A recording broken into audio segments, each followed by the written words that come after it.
मुहिम छेड़ी, ऑपरेशन हफ्ता वसूली की और लगातार बार बार इस पर हमने फॉलो अप किया है, बार बार इसका असर भी देखने को मिला है और इस बार एक बार फिर से ऑपरेशन हफ्ता वसूली का बड़ा असर, बड़ा इंपैक्ट देखने को मिला है। अब जो ताजा खबर आई है वो ये है कि सरकार अब गैर कानूनी लेन देन और बिना रजिस्ट्रेशन लोन देने वालों पर लगाम लगाने की तैयारी कर रही है और ये एक बहुत बड़ा असर है उस ऑपरेशन हफ्ता वसूली का जिसको हमने जोर शोर से उठाया था। आइए इस पर और ज्यादा डिटेल्स लेते हैं। अम्बरीश पांडे हमारे साथ है। अम्बरीश, कई सालों से लगातार बार बार जी बिजनेस अपने चैनल पर ऑपरेशन हफ्ता वसूली के जरिए उन तमाम पीड़ितों की आवाज लेकर आए हैं जिनसे इस तरीके से जबरन वसूली हुआ करती थी। पहले भी कई बार इस पर हो चुके हैं कई तरीके के एक्शन, लेकिन इस बार जो एक्शन हुआ है, बगैर रजिस्ट्रेशन कर्ज का लेन देन अब अपराध माना जाएगा। कितना बड़ा असर, इसको देखें।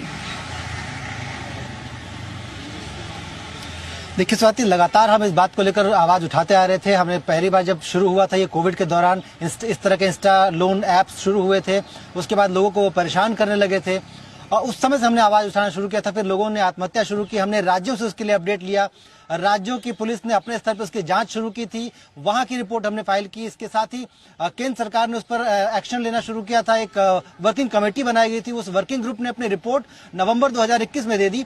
तब हमने अपने दर्शकों को बताया था कि किस तरह से हमारी पूरी मुहिम का असर हुआ है और किस तरह से सरकार इस पर आगे बढ़ रही है। और आज एक बड़ा इम्पैक्ट हम कह सकते हैं हमारी मुहिम का हुआ है, जहां हमने मुहिम को एक तरह से अंजाम पर ला दिया है। सरकार अब इसके लिए एक सख्त कानून बनाने जा रही है, जहां पे दो टूक शब्दों में सरकार का ये प्लान है कि किसी भी तरीके का जो अनरेगुलेटेड लेंडिंग लेन देन होगा वो नहीं किया जा सकता। भारत में, भारत के कानून के अनुसार उसको रजिस्टर्ड होना पड़ेगा। आरबीआई में, वित्त मंत्रालय के जो अन्य विभाग है उनसे उनकी मंजूरी होगी, तभी जाकर वो किसी तरह का आर्थिक लेन देन कर सकते हैं। यहाँ तक कि जो हमारे मोहल्ले में एक छोटी कोऑपरेटिव या संस्था बनाकर जो लोग लेंडिंग करते हैं वो भी नहीं कर पाएंगे अगर वो आरबीआई से रजिस्टर्ड नहीं है। तो इसके साथ ही आरबीआई ये जो ड्राफ्ट रेगुलेशन है वे साफ कहता है कि किसी भी तरीके का इस तरह का लेन देन अगर करता कोई पाया जाता है तो उस पर 1 करोड़ रुपए तक का जुर्माना, 10 साल की सजा हो सकती है।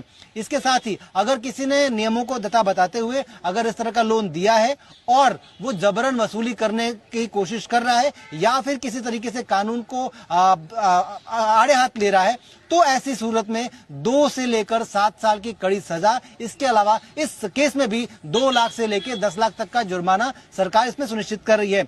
एक और अहम बात इस पूरे ड्राफ्ट में देखी गई है कि सरकार ने साफ, अगर ये इनसे आप लोन लेते हैं तो आप सुरक्षित हैं, तो कोशिश कीजिए कि आप अपना लोन इनसे ही लें। इसके साथ ही एक अहम चीज, अगर इस तरह का कोई अपराध सामने आता है जो अलग अलग राज्यों में हो रहा है, तो ऐसे में सीबीआई जो है केंद्रीय एजेंसी होगी, वही इस तरह के सारे मामलों की जांच करेगी। वजह यही है इसके पीछे